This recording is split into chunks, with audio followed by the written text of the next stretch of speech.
Je m'appelle Rodolphe Rougerie, je suis maître de conférence au Muséum national d'histoire naturelle, où je fais partie de l'Institut de systématique, évolution et biodiversité. Je travaille en ce moment sur le programme ACTIASC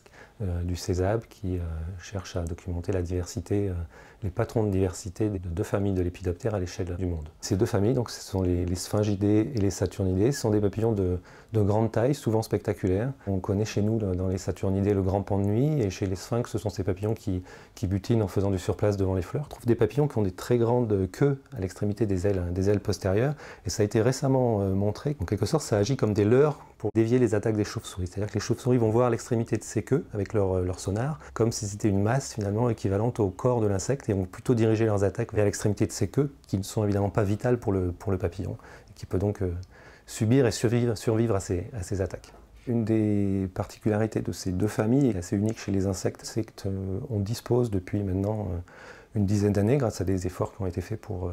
rassembler ces bases de données, on a des codes barres ADN, donc des petits fragments du génome, qui servent à caractériser, identifier les espèces. Pour produire ces codes barres ADN des papillons, on va simplement prendre un morceau de tissu, un morceau de pâte, puisque ce sont des gros papillons, et on va extraire l'ADN de ce petit fragment de tissu, on va amplifier le fragment d'ADN qui nous intéresse, le séquencer, et ensuite en comparant ces séquences, on va se servir de cet outil-là pour séparer les espèces. Et donc ces codes barres ADN, on les a pour pratiquement la totalité des espèces de ces deux familles, ce qui représente près de 5000 espèces et plus de 80 000 individus qui ont été séquencés pour ce marqueur. Il existe aussi déjà des bases de données importantes de distribution et de diversité de ces espèces, qui représente, quand on compile tout ensemble, qui représente près d'un demi-million, entre 400 et 500 000 enregistrements spécimens. C'est unique dans le sens où, grâce à ça, on peut avoir une vraie vision de la diversité de ces espèces, puisque beaucoup, en fait, ne sont encore pas décrites ou leurs limitations sont mal comprises. Donc cet outil, en plus des approches traditionnelles morphologiques, permettent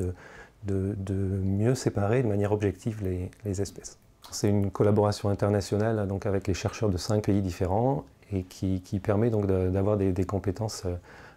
complémentaires sans lesquelles on ne pourrait pas finalement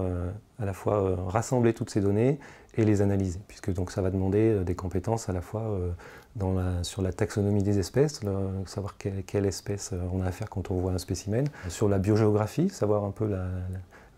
quelles sont les grandes régions géographiques, quelle est leur histoire géologique,